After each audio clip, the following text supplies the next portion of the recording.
So let's just go ahead and start off with your background. Maybe tell us a little bit about yourself. So depends what you want to know. I guess I did my PhD in computer science in Princeton. I sort of like worked on a variety of things around theory of machine learning. Then I did a postdoc at the MIT for 2 years, and then in 2019 I started here in the learning department at CMU. I guess I work on a variety of things around mathematical foundations and empirical science of deep learning, generative AI, recently AI for science, that kind of thing. Awesome. So maybe tell us a little bit about your time in undergrad. Okay, we're going further back. Yeah, so I did my undergrad also in Princeton in computer science. I kind of basically for maybe like the first 2 or 3 years, I wasn't really sure if I was going to do math or computer science. And then maybe sort of somewhere through midway through my junior year, I discovered theoretical computer science in no small part because I had kind of the privilege of having a lot of really great professors there, kind of giants in theoretical computer science, people like Bob Tarjan and Sanjeev Arora, who ended up being my advisor afterwards, Bernard Chazelle, and I kind of fell in love with it. And then I decided to do a PhD in that. And yep, that was that was my undergrad, I guess. Awesome. So I guess like what motivated you to get a PhD? So I probably, as most people do, I did an internship. Actually, I did one internship during my undergrad, and then I did one of what are called research experiences for undergrads, or RAUs, which was actually in kind of computational geometry slash math. And this was kind of for me to see if I like research or if I like kind of like maybe kind of the more standard software engineering positions. I really like doing research, and I decided that I want to do a PhD, and that was pretty much it. Awesome. So maybe tell us a little bit about your experience doing your PhD. PhD was very fun. I kind of was very lucky to start my PhD in 2012, which, as probably some of your listeners or viewers know, was the year of AlexNet. And so I was planning when I started my PhD to kind of work on more classical things in theoretical computer science.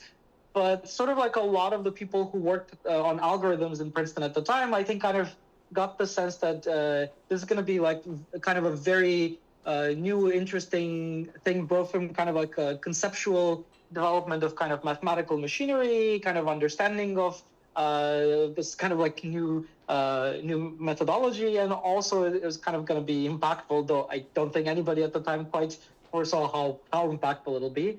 But sort of that kind of happened maybe towards the end of my first year, beginning of my second year, and so I kind of switched to doing that, and then I worked on a variety of things in those early days around kind of understanding some aspects of kind of the early deep learning methodology. I worked in word embeddings a little bit. I worked on GANs a little bit, which I guess for your younger listeners was kind of at the time the kind of I guess like most successful and most popular type of generative model for images. Also a bunch of things around kind of graphical models, inference, sampling, which sort of came in handy later in my career when I started to think about kind of diffusion models and sort of inference time strategies and so on and so forth. But yeah, that was kind of in a nutshell, I guess, my PhD. Awesome. So I guess maybe tell us a little bit about the motivation to become a professor at Carnegie Mellon. Like how did that process go? And both before you even got to CMU, I think you were a postdoc for a little while. So maybe tell us about that too. Yeah, so I did a postdoc at MIT for 2 years. This was so it was a very interesting position. So I was kind of in two departments. I was in the applied math department as what's called an instructor, which is kind of like a teaching postdoc. And then I also had a position in this IDSS, which is the Institute for Data Science at the time. And so I kind of got exposure to sort of like both, I guess, like new communities. Like one of the people I worked with quite a bit during my postdoc was Philippe Rigolet, who was kind of from the statistics community. One of my kind of mentors was Ankur Moitra in the kind of applied math department, who's a kind of very famous figure in theoretical computer science. So I got kind of both exposure to sort of, for me, new communities, but also because I got to sort of teach and I taught kind of actual sort of undergrad classes, actually taught combinatorics to undergrads in the math department. I kind of realized that I like a lot of the parts that come along with the kind of job in academia. And I also kind of, I guess, it was a little bit of a sort of softer landing to starting as a professor, I guess. So I had already done some amount of teaching, so it wasn't kind of completely new to me. And yeah, that's, I guess, how I decided to go and be a professor. Awesome. So tell us a little bit about your experience being a professor at CMU. Like, what classes have you taught? How's the process of having students been? Has your research agenda sort of changed over time? Oh, that's a big question. So I guess like every time you kind of move, I guess like to the next level in your career, I feel like you get to experience some new things and kind of learn some new things. I think probably, as you said, like some of the kind of, I guess like most prominent part of the job that you don't have as a postdoc are having students and basically kind of various departmental duties. I think having students is probably one of the parts of the job that I like the most. Like it really is kind of very gratifying. And in fact, like maybe like in the last 2 years, pretty much all of the students in my first batch who I took as when I started at CMU actually graduated. So it's just kind of incredibly gratifying to watch like students start as like fresh like just out of undergrad and just like start their research careers and kind of help them develop as researchers and see them kind of blossom throughout their career. So I really just enjoy that quite a bit. Teaching is also, especially in a place like the machine learning department at CMU, is also, I feel like, very gratifying because it is kind of a place where like we educate a lot of the sort of new generations in machine learning, and you get to kind of consistently think a little bit about like how should the curriculum change with like the new changes in machine learning, and machine learning being such a fast moving field, like this kind of happens quite a bit. I guess you asked me like what I've taught. I've taught like a bunch of things. Probably like the two classes that I've taught the longest was when I started. I taught a kind of graduate version of deep learning, so kind of like a deep learning class that's meant for kind of masters and PhD students. And then the last maybe like 4 semesters or so, I've also been teaching probabilistic graphical models, which I think probably exemplifies the most this sort of phenomenon that it's a class that sort of like is on relatively classical topics, but also kind of has quite a lot of elements from kind of modern developments, and sometimes like a lot of the developments in modern generative models have their roots in graphical models. And so you get to have this sort of experience of trying to think through which one of the classical topics do you think like the kind of graduating students should still know, like which new things you should include, like what part of the kind of classical curriculum should be kicked out, and so on and so forth. So it's both very exciting and kind of like challenging. Awesome. So I guess maybe tell us a bit about like some of your domains of interest in terms of research. Like, what is like sort of like the main area that you're excited about? Yeah, I mean, I think broadly speaking, I kind of have interest in almost anything where I think that some amount of mathematical thinking, either in terms of trying to think about like what is the right sort of abstraction to think about a problem, or sort of like as a way to clean up our thinking to think about new algorithms or like abstractions to present methods. Kind of at the methodological level, that's what kind of tends to interest me, and I kind of tend to mix and match quite a bit of just kind of like mathematical analysis with sort of like I guess what's been termed now in the field as empirical science, so kind of running controlled experiments to figure out kind of what's going on, and then all the way through trying to port over the insights from these other two stages into like new algorithms or new methods and so on and so forth. In terms of kind of specific topics, they've kind of changed over the years. I think probably like the longest mainstay has been some version of generative models. Like I kind of mentioned when I was a grad student, I thought quite a bit about GANs and also about like kind of more classical things around graphical models. When I started as faculty, this was kind of around the time when there was a large amount of interest of the community in diffusion models. So I started thinking about diffusion models quite a bit.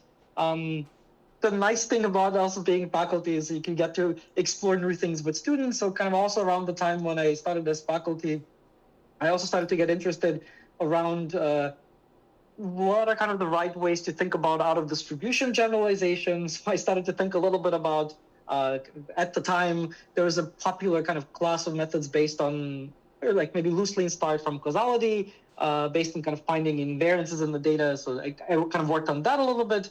And probably kind of most recently, I guess, in the last 2 and a bit years, I've also gotten quite interested in sort of methodological questions around AI for science in various guises. I guess probably I've thought most about partial differential equation solvers and kind of that side of the field. But yeah, it's I guess like some brief cross section. Awesome. So, are there any papers that you want to highlight? So it depends in how much detail you want to talk about and how many papers you want to want to talk about. You have a yeah. Yeah, sure. Tell me, I guess yeah. Yeah. Let's look at like your top 5 papers. Oof, top 5 papers. I think that's tough. So I mean, I can maybe tell you, maybe topically, I guess. Like I can kind of tell you sort of some things that I've done in generative models that I kind of think have stood the test of time in some sense. And I can tell you a little bit about the other topics as well. So I think somehow, like a lot of the questions around generative models that I've been interested in typically have to do with trying to understand trade-offs between various design choices. So maybe at some point during my postdoc, I wrote a paper with Yubai and Tong Mao and trying to kind of understand a little bit whether there's like an issue at the time that people observed, which is that GANs basically have a tendency to not quite memorize the data, but basically what was called mode collapse. So basically just lose coverage of some part of the distribution. And we were trying to kind of understand, there are kind of various conjectures in the community for why this happens. And one of the kind of nice things in this paper that we managed to show was that basically this is an algorithmic problem and not a statistical problem. So somehow like if you kind of make the setup kind of the right way, like if you design your generators in the right way and use permutators in the right way, then basically there's no statistical issue. So kind of the reason for these for this kind of ill-behavedness comes from training dynamics issues. So that's kind of one nice paper. I had a line of work in the last maybe 2 and a bit years around trying to understand the behavior of various losses that people use in kind of early on in energy-based models and then in diffusion models called kind of score matching losses. And we were trying to basically understand what are the trade-offs in terms of sample efficiency of these losses relative to kind of more classical losses like maximum likelihood, which sort of have some rich and celebrated background in statistics because they have a lot of kind of asymptotic optimality properties. And we kind of managed to make very nice connections between kind of the algorithmic aspect of the kind of sampling procedures, so producing samples from these models, and the statistical efficiency of the losses that are used to fit them. And in some sense, like I think for me and maybe like hopefully for some part of the community, this kind of demystified why and when these losses work.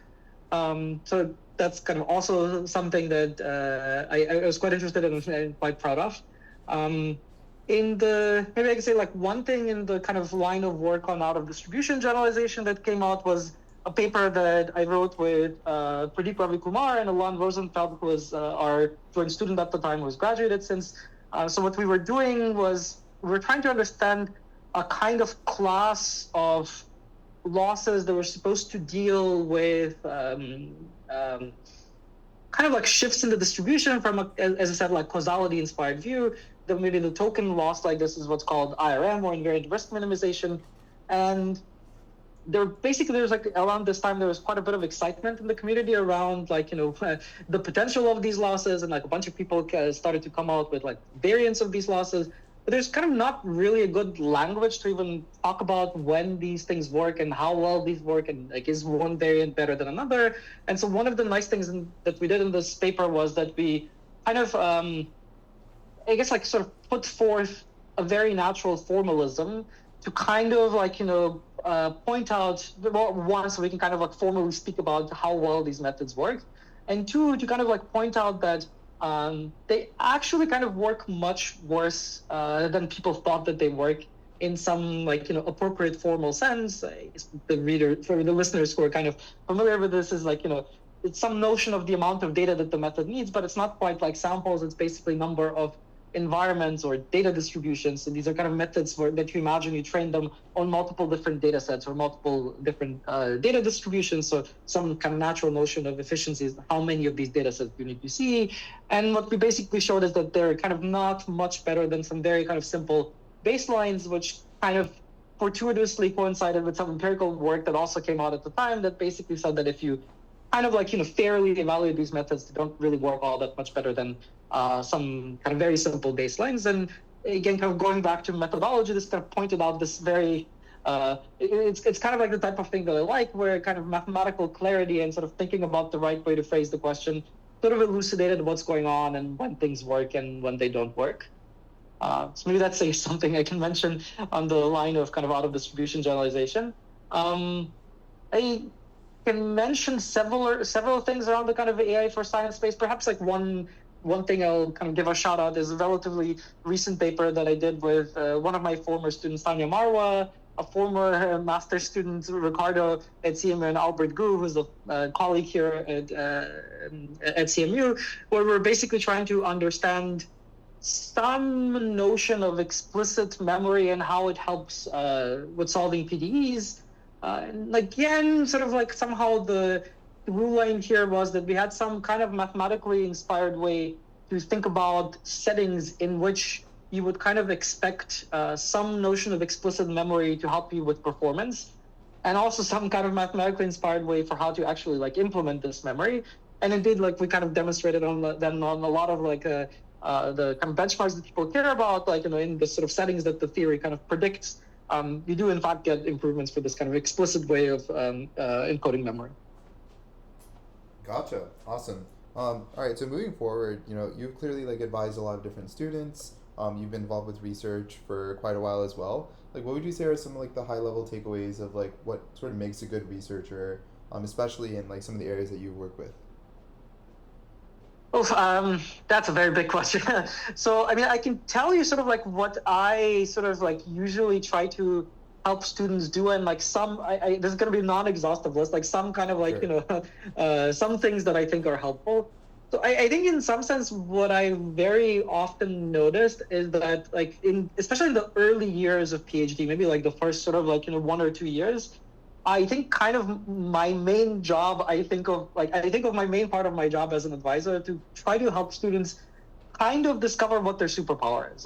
So I've sort of I kind of firmly believe that every sort of student has some particular sort of some particular skill that they can use to their strength. It's just it's most of them don't know what it is. So some of some students I've had that are very strong mathematicians. Some students are very kind of clear thinkers. They know kind of how to ablate away relevant parts of the problem so that they can kind of find what is the right formulation of the problem. Some are very good kind of engineers. They know how to make things work. Some are good kind of thinkers in the sense that they find out ways to run a good experiment to kind of narrow zero in on some particular interesting aspect that can be kind of studied. And I think in some sense that's one of the most important things to try to do kind of early on in your PhD, so you can kind of figure out what your strengths are and what your weaknesses are, and to try to play to your strengths and to the degree possible mitigate your weaknesses. So that's certainly kind of one very important thing to try to do in your PhD. I think persistence is also a very important thing. So PhD is sort of it's basically a time period where when people start their research careers, maybe nowadays people also do research during undergrad, but I guess it's still kind of different because when you're in grad school you start to take ownership of your projects, but you kind of have to get used to this sort of phenomenon that research involves trying a lot of things, and most of them won't work. In fact, when you write a paper, when you publish it, the thing that you published is the last thing that worked, and most of the time, until you arrived at the thing that worked, a lot of things just didn't work. And so you kind of have to learn persistence. I think also there's some amount of kind of developing your nose for where to kind of find good problems, where to find openings, developing your nose for when to know kind of when to stop on a persistence is good, but you also kind of sometimes need to know kind of when to decide that probably what you're looking for doesn't have a signal and maybe you should try something else. So I guess some non-exhaustive laundry list of I think good things to try to develop during your PhD. Awesome. Sort of moving forward, are there any areas, especially right now, that you're particularly excited about? I mean, there's a lot of work going on with RL, as we both know, in particular with like a lot of startups working on RL environments. There's a lot of exciting work also, I think, going on the theoretical side. There's some work going on with state-space models, like we sort of talked about briefly with some of the work coming out of Albert Gu's lab. But even more broadly, there's work going on with diffusion language models, so on and so forth. Just sort of given your experience from the dark ages of GANs all the way now to today, having like worked on so many different areas, like what are some areas that you're particularly excited about?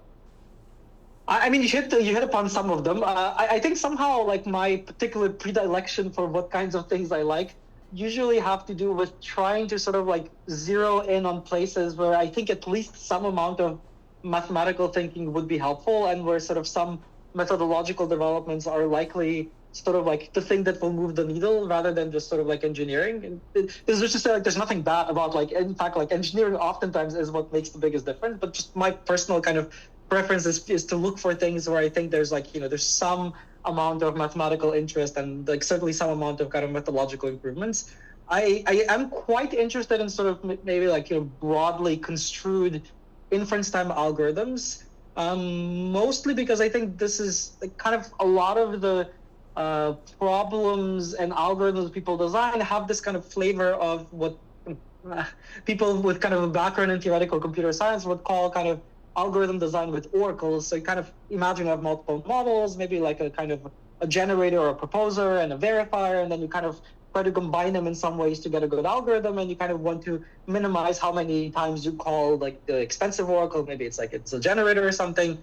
There are a lot of things in this flavor. Like, I mean, the most obvious things are kind of in this reasoning space where people use like, various types of verifiers and generators, but even also just kind of for efficient generation, things like speculative decoding have kind of like a very similar flavor. So I'm kind of quite interested in the algorithmic space here. And I'm also quite interested in trying to kind of like understand what are reasonable sandboxes. And I'm kind of using sandbox in the sense of simplified sort of settings, like, where you can very precisely study some phenomenon.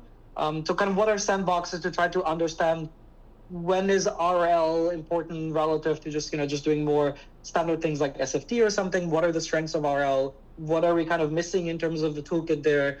And so on and so forth. And then another thing that I'm kind of quite interested in is the kind of parallel methodological development space in AI for science, for basically similar reasons. I mean, I think while this is a field that's kind of been growing quite quickly in the last few years, for some definition of few, it just still is the case that if you just kind of take the very standard sort of deep learning toolkit, machinery, rules of thumb that we're using in kind of all of the other normal, more familiar settings like images and text, they just won't work out of the box. And you kind of have to understand what is different about the structure of the data, what is different kind of about the structure of the problem, and think about how you should kind of modify it. And it has this kind of very nice flavor for me that it's like a mixture of a little bit of like, mathematical thinking, a little bit of like applied math thinking from the kind of point of view of the domain that you're studying, some amount of kind of deep learning magic and sort of like some rules of thumb and know-how for kind of how to get models to work. And it kind of has like all of the ingredients that I find interesting. So that's some smattering of some things that I'm interested in. Mm-hmm. Awesome. So I mean, you talked a little bit about some of the classes that you've taught. Probably a lot of the people that are in the audience are either students, maybe a lot of really exceptional undergrads, grad students, so on and so forth. What do you think are like some of the principles that you would sort of recommend having? I mean, having taught students across many different classes, like what do you think sort of makes great students, particularly now in like sort of the quote unquote generative AI age, so to speak, where there's like a lot of different tools people can use to try to understand content. Like teaching a theory-based class is a little bit different than teaching, like maybe a software development class, which is much more applied. Like, what do you sort of find like the most like successful students do to actually like really understand that knowledge? Yeah, that's a very challenging question. So I think like in the sense that I think probably every department will have to contend with the fact that the kind of landscape of what machine learning practice looks like has changed quite a bit, and I think the curriculum kind of has to follow. I think there's like, regardless of all of the sort of ways in which the day-to-day work has changed, there are basically, some very, I would say like important conceptual things that I find like it's impossible, or not impossible, but like one should definitely learn. So basically this will be things in linear algebra, basic optimization, kind of high dimensional probability, basic statistics. And I think it's kind of very easy to have this urge to say, like, to kind of move a little bit too far into modern developments and, kick out, like, too much of the classical stuff. But I really do think there's a lot of, like, conceptual things in these, like, very sort of like in the kind of mathematical toolbox of these areas that you just need to kind of internalize very deeply, because it's just like, it's very important to just kind of, like, even know how to diagnose things when they don't work. I think there's another kind of like challenge, which is that the kind of I think it's kind of like it's just like non-disputable that forcing students not to use generative AI during their like courses or something is neither possible nor productive. Like, so these are definitely things that that should be leveraged and part of their workflow.